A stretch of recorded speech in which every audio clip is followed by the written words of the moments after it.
जिंदा आ गए वापस। चश्मे सैयद नगरां है कि फिर उठे शायद कोई दीवाना अलीगढ़ के बयाबानों से। देखिए,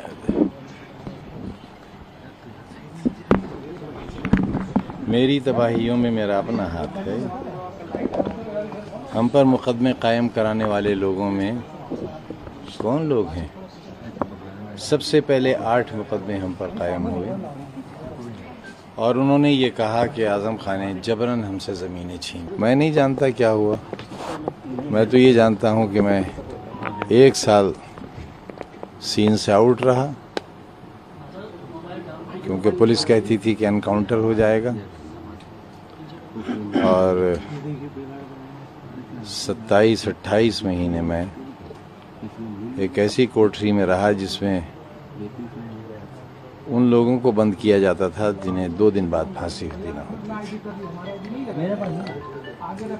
बिल्कुल अकेला रहता था। जिंदा आ गया वापस। आपकी आंखें नम है, यातनाओं को आपने बहुत झेला है। नहीं, बिल्कुल नम नहीं है सर। खुश्क हो गई हैं आंखें। सर, सब लोग एक सवाल जानना चाहते हैं अखिलेश यादव और आपके बीच में क्या अपनों ने भी खंजर घोंपा है क्या सर पीठ में आजम खान के? क्या अखिलेश की भूमिका जो होनी चाहिए थी, आप उससे ऐसा सीनियर लीडर ऑफ एसपी आप निश्चिंत नहीं? देखिए, लीडर तो हम कभी थे ही नहीं। लीडर तो हम कभी थे ही नहीं। अगर लीडर होते तो इतने बहुत से काम कर नहीं पाते। अगर लीडर होते तो यूनिवर्सिटी नहीं बना पाते, बच्चों के स्कूल नहीं बना पाते।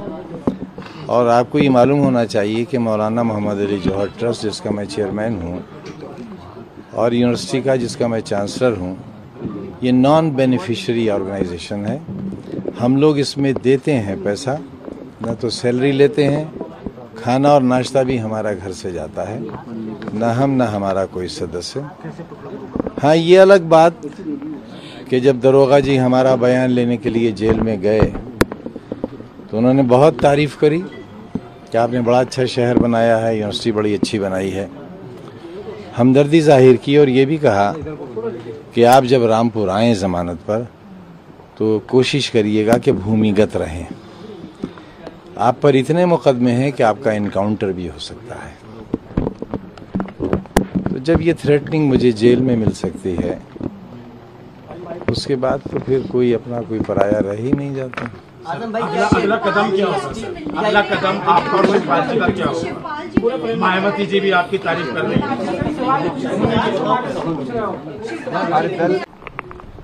न मैं मुल्क बेचने वाला हूँ, न मैं कौम बेचने वाला हूँ। ये मैंने इमरजेंसी के वक्त भी साबित कर दिया था, और 40 साल तक शायद ही पूरे भारतवर्ष में कोई ऐसी मिसाल हो, और शायद अभी तक नहीं है, कि एक ही कॉन्स्टिट्यूंसी से कोई 11 बार जीता हो, और एक बार जब वो जेल में हो तो इतने वोट मिले हों जितने उसे बाहर रहकर भी न मिले। अगर पार्लियामेंट के चुनाव में भी धांधली और पुलिस की दादागिरी और डीएम साहब की इनायतें न रही होती तो मैं तकरीबन 3.5 लाख वोट से जीतता।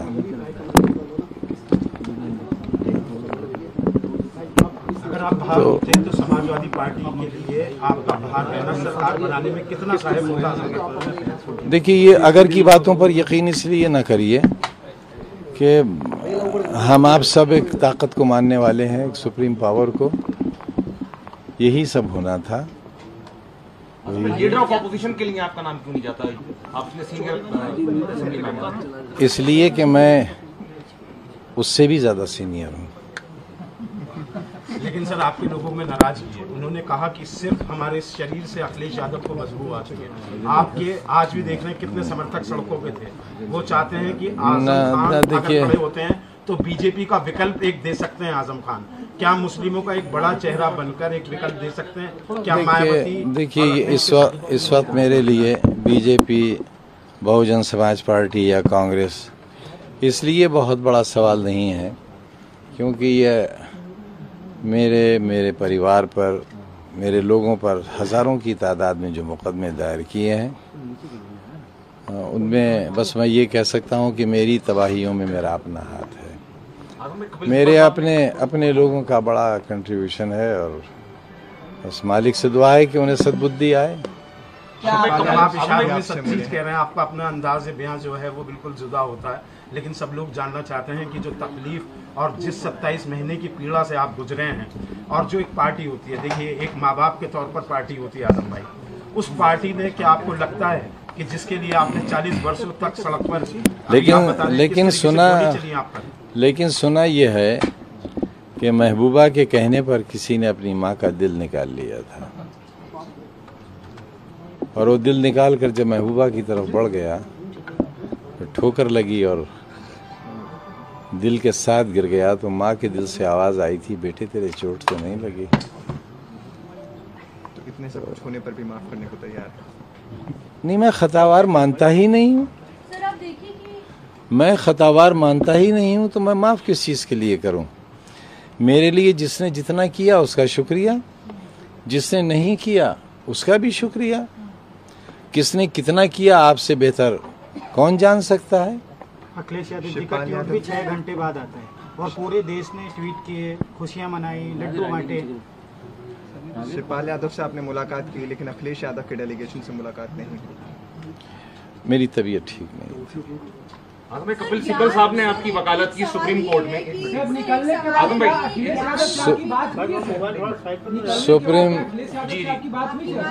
मेरे पास तकरीबन 3.5 साल से कोई मोबाइल नहीं है और मैं आपसे सच कहता हूं मैं मोबाइल चलाना भी भूल गया। आजम भाई, कपिल सिब्बल साहब ने आपकी वकालत की, क्या आप कांग्रेस पार्टी का शुक्रिया अदा करेंगे? मैं कपिल सिब्बल साहब का तो शुक्रिया बहुत छोटा शब्द है, बहुत छोटा शब्द है। मेरे पास वो अल्फाज नहीं है कि मैं उनके जो सलूक रहा है उसका शुक्रिया अदा कर सकूं। लेकिन हाँ, सुप्रीम कोर्ट के बारे में ज़रूर ही कहना चाहूँगा कि विधाता ने जो उन्हें ताकत दी और जो पावर्स डेलीगेट की उन्होंने बहुत ईमानदारी के साथ उसका इस्तेमाल किया। और जब तक ऐसे जजेस हिंदुस्तान में बाकी हैं, कम से कम हमारे जैसे जिसमें देश का पूरा ज्ञान व्यापी मुद्दे पर आपका क्या कहना, ज्ञान व्यापी पे क्या कहना? बाबरी मस्जिद के बाद ज्ञान व्यापी मस्जिद पर जो केस चल रहे हैं लगातार सुप्रीम कोर्ट में और बनारस कोर्ट में कि मस्जिद में शिवलिंग मिला है और जो एक दीवार है पूरी मस्जिद की उसको गिराने की भी याचिका वाराणसी कोर्ट में डाली गई है, इस पर क्या कहना चाहिए? थोड़ा सा फर्क है दोनों चीज़ों में। बाबरी मस्जिद मूवमेंट और बाबरी मस्जिद के केसेस